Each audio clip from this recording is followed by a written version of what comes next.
নমস্কাৰ, মই উত্তন ভূঞা। আপোনালোকে চাবলৈ আৰম্ভ কৰিছে সত্যৰ এটা নতুন অধ্যায়। অহা 15 তাৰিখ অৰ্থাৎ 15 ছেপ্টেম্বৰ এক তাৎপৰ্যপূৰ্ণ দিন হ'ব। অসম ডাইৰেক্ট ৰিক্ৰুটমেণ্ট এক্সাম অনুষ্ঠিত হ'ব সেইদিনা, অৰ্থাৎ তৃতীয় আৰু চতুৰ্থ বৰ্গৰ পৰীক্ষা অনুষ্ঠিত হ'ব। এই পৰীক্ষাৰ বাবে এতিয়া 11 লাখ পৰীক্ষাৰ্থীয়ে আবেদন কৰিছে। মুখ্যমন্ত্ৰী হিমন্ত বিশ্ব শৰ্মাই বিচাৰিছে এই পৰীক্ষা সম্পূৰ্ণ নিকা আৰু স্বচ্ছ হওক। পঢ়া শুনাত ভাল যোগ্য ব্যক্তিয়ে যাতে চাকৰি পায় তাৰ বাবে মুখ্যমন্ত্ৰীয়ে বিশেষ তৎপৰতা অৱলম্বন কৰিছে। ইতিমধ্যে ইয়াৰ বাবে বিশেষ বোৰ্ড গঠন কৰা হৈছে। ইয়াৰ পূৰ্বেও হিমন্ত বিশ্ব শৰ্মাৰ কাৰ্যকালত এনেধৰণৰ যেতিয়া পৰীক্ষা অনুষ্ঠিত হৈছিল তেতিয়া ইণ্টাৰনেট সেৱা বন্ধ কৰি দিয়া হৈছিল। এতিয়া প্ৰশ্ন হৈছে 15 ছেপ্টেম্বৰটো ইণ্টাৰনেট সেৱা বন্ধ কৰি দিয়া হ'ব নেকি? এই পৰ্যন্ত গৃহ বিভাগৰ ফালৰ পৰা আৰক্ষী বা পৰীক্ষা আয়োজন কৰা বোৰ্ডলৈ এই সংক্ৰান্তত কোনো নিৰ্দেশ অহা নাই, কিন্তু আৰক্ষীয়ে অপেক্ষা কৰিছে হোম মিনিষ্ট্ৰী বা ৰাজ্য চৰকাৰৰ গৃহ মন্ত্ৰালয় গৃহ বিভাগৰ পৰা এই সংক্ৰান্তত নিৰ্দিষ্ট তথ্য অহাৰ বাবে। আশংকা প্ৰকাশ কৰা হৈছে পৰীক্ষা যাতে স্বচ্ছ আৰু নিকা হয় তাৰ বাবে ইণ্টাৰনেট সেৱা বন্ধ কৰি দিয়া হ'ব পাৰে। নিয়ম অনুসৰি পৰীক্ষা কেন্দ্ৰটোৰ আশে পাশে ইণ্টাৰনেট সেৱা বন্ধ কৰি দিয়া হয়, কিন্তু অসমত এনেকুৱা টেকন'লজি নাই যে নিৰ্দিষ্ট এৰিয়াত ইণ্টাৰনেট বন্ধ কৰিবলগীয়া হয়। গতিকে অসমত এনে পৰিৱেশত সমগ্ৰ ইণ্টাৰনেট সেৱা বন্ধ কৰি দিবলগীয়া হয়।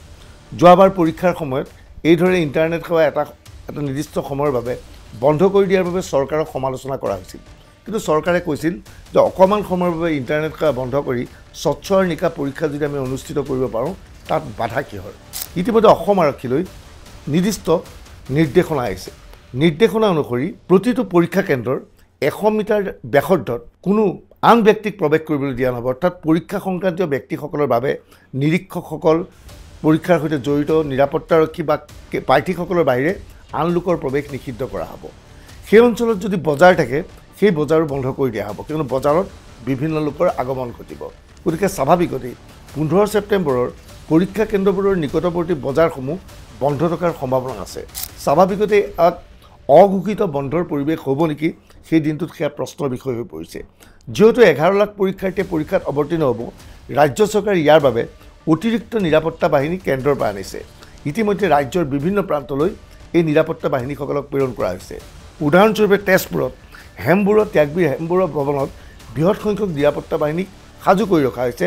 পৰীক্ষাৰ সময়ত তেওঁলোকক দায়িত্ব দিয়া হ'ব। অসম আৰক্ষীৰ ফালৰ পৰা আমাক জনোৱা হৈছে পৰীক্ষাৰ সময়ছোৱাত পৰীক্ষা কেন্দ্ৰত মোবাইল লৈ যাব দিয়া নহ'ব।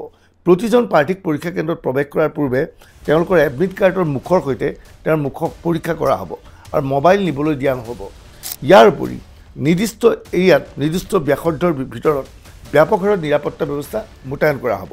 পৰীক্ষা যাতে স্বচ্ছ আৰু নিকা হয় তাৰ বাবে চৰকাৰে এনে সিদ্ধান্ত গ্ৰহণ কৰিছে, কিন্তু ইয়াৰ লগে লগে এক অঘোষিত বন্ধ হ'ব নেকি বুলি প্ৰশ্ন আহিছে।